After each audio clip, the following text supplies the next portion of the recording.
Hello hello. नमस्कार और स्वागत है आप सबका इंडिया मसाला पॉडकास्ट के एक नए एपिसोड में। और मैं हूं आपका होस्ट और दोस्त अमित शेखर। इंडिया मसाला पॉडकास्ट जहां पे हम बात करते हैं हेल्थ, फिटनेस और अवेकनिंग की। और आज मैं आपसे कुछ सवाल पूछने वाला हूं। सवाल बड़े सिंपल से हैं। क्या आप पूरे दिन खाना खाते हैं? जब तक आप जगे होते हैं क्या आप खाते रहते हैं? कितनी बार खाते हैं दिन में? कितने बार लंच, डिनर, ब्रेकफास्ट, स्नैक्स? क्या आपने इंटरमीडिएट फास्टिंग के बारे में सुना है क्या? क्या आपने टाइम रिस्ट्रिक्टेड फीडिंग सुना है क्या? इनमें से आपके सवाल जवाब जो किस तरह के हैं उसके हिसाब से आगे की टॉपिक ये जाएगी। तो मोटा मोटे पहले आपको बताना चाहूँगा कि आप पहले भी इंटरेस्टेड हो गए होंगे कि ये सवाल क्यों पूछा जा रहा है। तो हमारी बॉडी 3 तरह के फ्यूल्स इस्तेमाल करती है। सबसे पहला फ्यूल है ग्लूकोज, जो कार्बोहाइड्रेट्स हम बोलते हैं। उसके बाद आती है फैट्स और लास्ट में आती है प्रोटीन। अभी जैसे बाइक हमारी या जो कार है वो रिजर्व में जाती है, तो मान लीजिए जब भी टैंक फुल है और पूरी कैपेसिटी से आपकी टैंक जो पेट्रोल चल रही है, तो तभी आप रिजर्व में नहीं है। उस समय आप ग्लूकोज का इस्तेमाल कर रहे हैं, कार्बोहाइड्रेट्स का इस्तेमाल कर रहे हैं। आपकी बॉडी में हमारे भगवान ने जो मैकेनिज्म बनाई है, नेचर ने जो मैकेनिज्म बनाई है, उसमें जब आपकी बॉडी में ग्लूकोज के लेवल, ब्लड ग्लूकोज लेवल्स कम होंगे, तो आपकी बॉडी, आपकी लिवर फैट को इस्तेमाल करना शुरू करती है और फैट की लाइसिस होती है।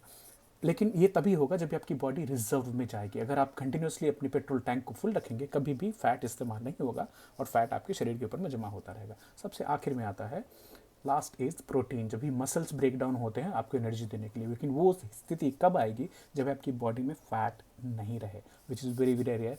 मैं अपने पेट के इर्द गिर्द देखता हूँ तो मुझे लाखों कैलोरीज दिखाई देती हैं in the sense of white adipose tissues, fat deposition जो होता है हमारे यहाँ।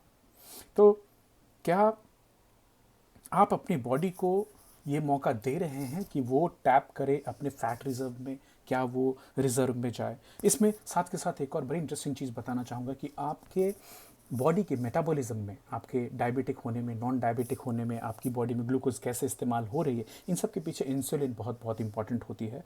बड़ा सिंपल सा फंडा है कि सिंपल शुगर्स जैसे फ्रुक्टोज हैं, सुक्रोज हैं, जो कि आपको फ्रूट से मिलते हैं, ग्लूकोज है, ये इंसुलिन को बहुत जल्दी इमीडिएटली राइज करते हैं। जैसे फॉर एग्जांपल बचपन में आपने देखा होगा, सुना होगा कि जब भी सडनली वीकनेस फील हो तो इनको ग्लूकॉन डी दो। ग्लूकोज एकदम रैपिड रिलीज ऑफ ग्लूकोज करता है, बॉडी में एब्जॉर्ब होगा, इंसुलिन रिलीज होगी, तो ब्लड शुगर भी बढ़ेगी, इंसुलिन के लेवल भी बढ़ेंगे।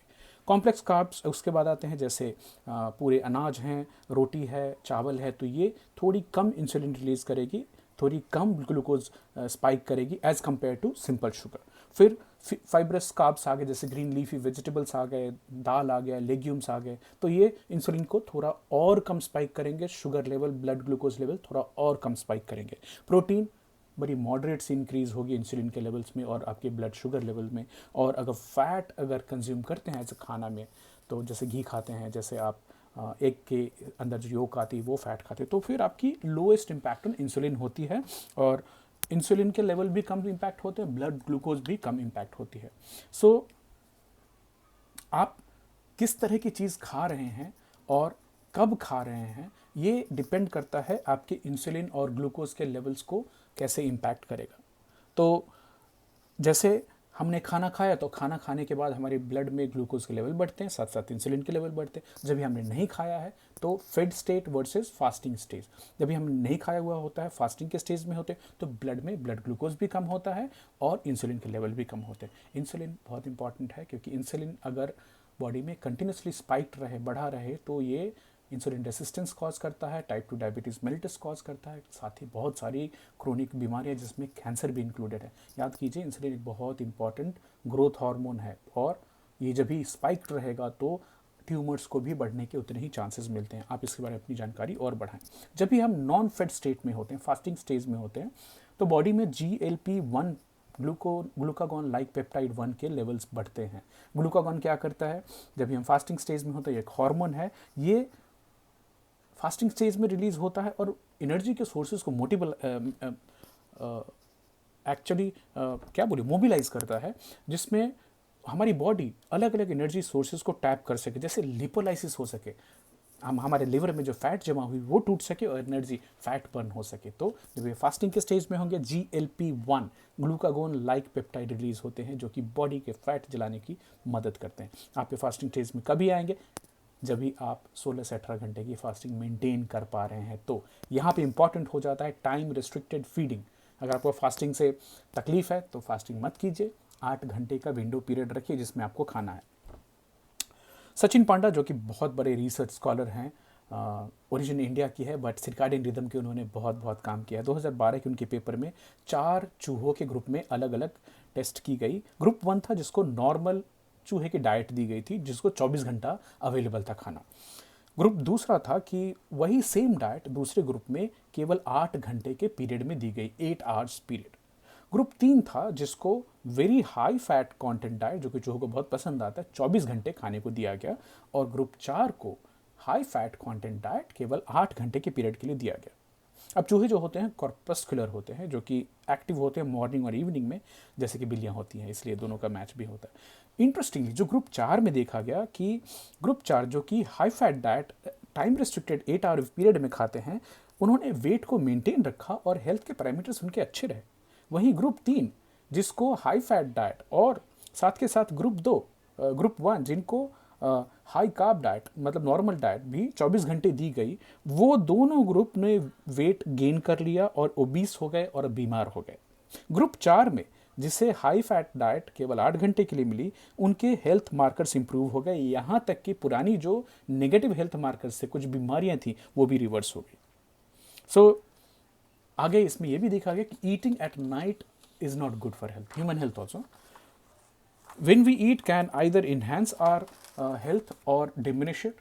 ये ख्याल रखिए कि 80% ऑफ जीन्स जो हमारी बॉडी में है वो अपरेगुलेट मतलब ऑफ या ऑन होती हैं हमारे सर्काडियन रिदम के हिसाब से। तो दिन में हम जितनी ब्राइट लाइट कंज्यूम करें, शरीर को धूप लगे, जितनी हम रोशनी देखें उतना, रात में अभी शाम हो गई, जितनी कम ब्राइट लाइट रहेगी, जैसे ये प्रोग्राम खत्म हो गया लाइट बंद हो जाएगी, रेड लाइट जलेगी मेरे घर में, बहुत इंपॉर्टेंट होता है।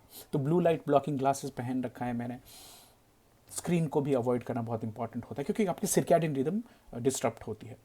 So food when you eat, the window of feeding during active phase of the day has been seen to be important. तो आप 10 बजे से लेकर के 6 बजे का window period, 10 AM to 6 PM के बीच में खाने का विंडो अगर कर लेते हैं, it's going to be fantastic. That's what the most recommended. But then एक इंडिविजुअल है, आपको देखना है मेरे लिए क्या चल रही है पिछले 4 साल से। I am eating lunch at 1 and फिर हम 9 o'clock तक डिनर कर लेते हैं, तो हम उसमें 8 आवर्स का अपने विंडो पीरियड रखते हैं, बीच में हम कुछ नहीं खाते। तो 24 घंटे की जो खाने की साइकिल होती है उसमें हमारे लिवर में सबसे ज़्यादा बीमारी देखी जाती है क्योंकि फैट डिपोजिशन होता है, नॉन अल्कोहलिक फैटी डिसीज जिसका नाम है। 8 घंटे की टाइम रिस्ट्रिक्टेड फीडिंग में इवन जो लिवर डैमेज की तरफ चला गया था, फैटी हो गया था, वो भी रिवर्स हो जाता, ये देखा गया है चूहों में भी, इंसानों में भी। Even getting better healthier condition, जो कि नॉर्मल मतलब 10 घंटे 12 घंटे खाने वाला जो विंडो पीरियड था, उन्होंने रिस्ट्रिक्ट किया अपने आप को 8 घंटे खाने का, तो उनके लीवर की हेल्थ इंप्रूव हो गई। तो देखिए जब भी हम खाना खाते हैं तो हमारी बॉडी में डाइजेशन होता है, गैस्ट्रिक एम्प्टिंग होती है, और ये बड़ा ही एक्टिव प्रोसेस है जिसमें कि हमारी बॉडी को एनर्जी रिलीज करना पड़ता है। और अगर आपने ये खाने का विंडो रिस्ट्रिक्ट नहीं किया तो कंटिन्यूसली एक सीरियस प्रॉब्लम की तरफ आगे बढ़ते हैं। सीरियस प्रॉब्लम क्यों बोलूँगा, क्योंकि जब भी आपकी बॉडी कंटिन्यूसली डाइजेशन का काम कर रही होती है तो हमारे प्री इन्फ्लेमेटरी मार्कर्स जैसे TNF अल्फा, IL-6, IL-1 इनके लेवल्स बढ़ते हैं। ये क्या है, हमारे शरीर में सूजन पैदा करने वाले हैं। ये थोड़ी देर के लिए रिलीज हो बॉडी में तो अपना काम करके निकल जाते हैं, बट जब भी आप कंटिन्यूसली खाते रहते हैं तो आपकी बॉडी में pro inflammatory markers like TNF alpha, IL-6, IL-1 के लेवल्स बढ़े होते हैं, जो कि लॉन्ग टर्म में आपकी बॉडी को पूरे सूजन की स्थिति में ले आते हैं और क्रोनिक डिसीजेस कॉज करते हैं। सो eating more than 8 to 10 hours per day leads you to sickness.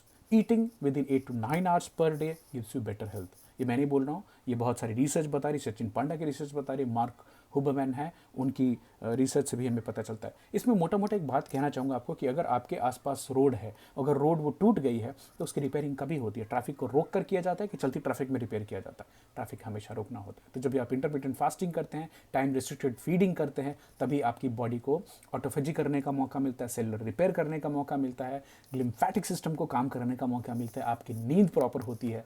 ख्याल रखिएगा इसका। तो लिवर हेल्थ, जिसमें कि मतलब ये जो रिसर्च में सचिन पांडा की रिसर्च में देखा कि liver health, bile acid metabolism, energy expenditure, inflammation, liver metabolites, इन सब पे असर होता है आप कब खाते हैं और क्या आप 8 आवर्स का विंडो पीरियड लेके चल रहे हैं कि नहीं। डॉक्टर हुबरमैन जो कि प्रोफेसर हैं न्यूरोबायोलॉजी के स्टैनफोर्ड में, उन्होंने कुछ टिप्स दिए हैं। मैं उसको शॉर्ट में बताना चाहूँगा कि do not eat in the first hour of waking up. सो के उठे और उसके पहले घंटे में बिल्कुल मत खाइए। इसको जितना लॉन्गर खींच सकते उतनी अच्छी बात है। सोने जाने से 2 घंटा पहले कुछ नहीं खाना चाहिए, पेट खाली रहना चाहिए, आपको देखना पड़ेगा। 8 घंटे की नींद बहुत बहुत इंपॉर्टेंट है। रिस्पेक्ट द फीडिंग विंडो, 8 से 9 घंटे, 10 घंटे मैक्स, उसके ऊपर मत जाइए। आइडियल टाइम 10 से 6 बजे का होता है। अगर आप मसल बिल्ड करना चाहते हैं तो प्रोटीन जितनी जल्दी सुबह में खा लें उतना आपके लिए अच्छा है। ये डजेंट मैटर कि आप एक्सरसाइज कब करते हैं, ट्रेन कब करते हैं। हालांकि moving the feeding window to 10 to 6 helps in people who want to make bulk and body weight. Shifting the feeding window is a time setting process और ये immediately reset नहीं होता है, तो आपको इसका ख्याल रखना होगा। Glucose clearing is very very important. तो जिन लोगों में ग्लूकोज स्पाइक ज़्यादा होती है, डिनर के बाद 20 मिनट का वॉक काफ़ी बेनिफिशियल देखा गया है। Exercise, heart rate when it's more than 70%, अगर आप अर्ली इन द डे करते हैं तो आपकी बॉडी में ग्लूकोज के लेवल्स को बढ़ाता है। अगर आप पोस्ट लंच करते हैं तो ग्लूकोज की क्लियरिंग होती है ना। इंटरेस्टिंग बात। तो जब भी आप वॉकिंग करना चालू करते हैं, एक्सरसाइज करते हैं, तो ये फेड स्टेट से फास्टिंग स्टेज में आपको ले जाता है, ग्लूकोज की क्लियरिंग होती है। आप ये भी देखिएगा कि टाइगर, लायन, चीता ये एक्टिव कब होते हैं? जब ये भूखे होते हैं कि पेट भरा होता है? आपको सवाल का जवाब मिल जाएगा। इंटरमिटेंट फास्टिंग या टाइम रेस्ट्रिक्टेड फीडिंग क्या होता है? जब भी आप फास्टिंग कर रहे होते हैं और फास्टिंग के स्टेज में होते हैं तो हमारी बॉडी में एमटॉर के लेवल कम होते हैं। ये एक प्रोटीन है जो कि एक्टिव होता है सेल की ग्रोथ के लिए। कैंसर की रोकने की बहुत सारी दवाई को एमटॉर इनहिबिटर्स बोलते हैं। तो अगर आपकी बॉडी, आप एक सर्टेन लेवल तक ग्रो होने के बाद आप नहीं चाहेंगे कि आपके शरीर में अननेसेसरी सेल्स पैदा हो, तो जब ये फास्टिंग के स्टेज में होते हैं आपकी बॉडी में एमटॉर की लेवल कम होती है। आपको रिलेट करके देखिए इसको। ये इंक्रीज करता है एएमपीके और कीटोन्स को, जो कि सेल ब्रेक डाउन और रिपेयर में मदद करती हैं। तो हमारी सेल में जो कि जॉम्बी सेल हो जाती हैं, जो कि काम नहीं कर रही है, पूरा डिफॉल्ट फॉल्टी प्रोटीन्स होते हैं, उनको तोड़ना और रिपेयर करने का काम करती हैं। हमारी माइक्रोबायोम की हेल्थ, हमारे पेट में जो करोड़ों अरबों जो बैक्टीरिया और वायरसेस और फंजाई रह रहे हैं, उनकी हेल्थ को सुधारती है। इरिटेबल बॉल सिंड्रोम में भी फास्टिंग का पॉजिटिव इंपैक्ट देखा गया है। हमारी बॉडी में brown adipose tissue, brown fat के लेवल्स को बढ़ाती हैं by reducing the white adipose tissue by the break down, and white जितना जमा होगा हमारे लिवर डिसीज होने के चांसेस बढ़ते हैं। Decreases the free testosterone level in the body, decreases cortisol, very very important, जो कि स्ट्रेस हार्मोन होता है। Time restricted feeding is consistent with quality of hormone levels. तो आपकी जो हार्मोन के लेवल्स हैं वो फास्टिंग के स्टेज में ज़्यादा मेंटेन्ड रहते हैं। बर्न्स मोर फैट, कैसे? By increasing hepatic lipase, fat का मेटाबॉलिज्म लिवर में बढ़ाती है। रिड्यूसिंग साइडेक which is lipid that inhibits lipolysis, तो साइडेक के लेवल्स कम होती हैं, ग्लूकोज फैट ज़्यादा ब्रेक डाउन होती है। ग्लूकोज डिस्पोजल एजेंट्स में सिनेमन, जो कि दालचीनी है, इंपॉर्टेंट मानी गई है। लेमन जूस बहुत इंपॉर्टेंट है, तो नींबू पानी मिलाइए, थोड़ा रॉक सॉल्ट डालिए, इलेक्ट्रोलाइट्स मिल जाएंगी आपको। Metformin is very very good glucose clearing agent, जो कि मैं पर डे 1 ग्राम इस्तेमाल करता हूँ, being non diabetic. But do consult your doctor, I am doing that in consultation with my doctor. So feeling hungry sometimes could just mean simply that your body is not hungry or thirsty, it's lacking in electrolytes. So squeezing just half a lemon in a glass of water and mixing some rock salt can give you burst of energy, provided you are not hypertensive and suffering with chronic hypertension. तो ये सब hacks अपने doctor की सलाह में आप इसको इस्तेमाल कीजिए। आप डायबिटिक हैं तो आपको बहुत ख्याल रखना पड़ेगा, बट ये जो सलाह है, ये जो ओवरऑल मैं यंग लोगों के लिए बोल रहा हूँ, जिनको कभी भी आपको लगे कि बहुत ज़्यादा मीठा खा लिया, बहुत केक खा लिया, बहुत मिठाई खा ली, नॉसिएटिंग फीलिंग होती है बिकॉज इतना सारा ग्लूकोज गया है, आधा नींबू गालिए, उसमें नमक डालिए पानी में और आप पी जाइए। इमीडिएटली आपकी ग्लूकोज क्लियरेंस होगी and start feeling better because of the acidic property which the lemon brings. Secondly glucose clearance होती है। उम्मीद है आपको इंटरमिटेंट फास्टिंग या टाइम रेस्ट्रिक्टेड फीडिंग के ऊपर में कुछ नई इन्फॉर्मेशन आपको दे पाया हूँ। अपनी नॉलेज बढ़ाइए, न्यूट्रिशन के ऊपर में नॉलेज बढ़ाइए। अभी बहुत जोर की भूख लग रही है क्योंकि ब्रेकफास्ट नहीं किया, 1 बजे खाया और अभी थोड़ी देर में डिनर होगी, तो बीच में कुछ नहीं गया था, केवल एक लेमन टी गई थी। आप भी कर सकते हैं अगर मैं कर सकता हूँ तो। Here is Hindi Masala signing off from today's episode. See you in the next one. Bye bye, take care.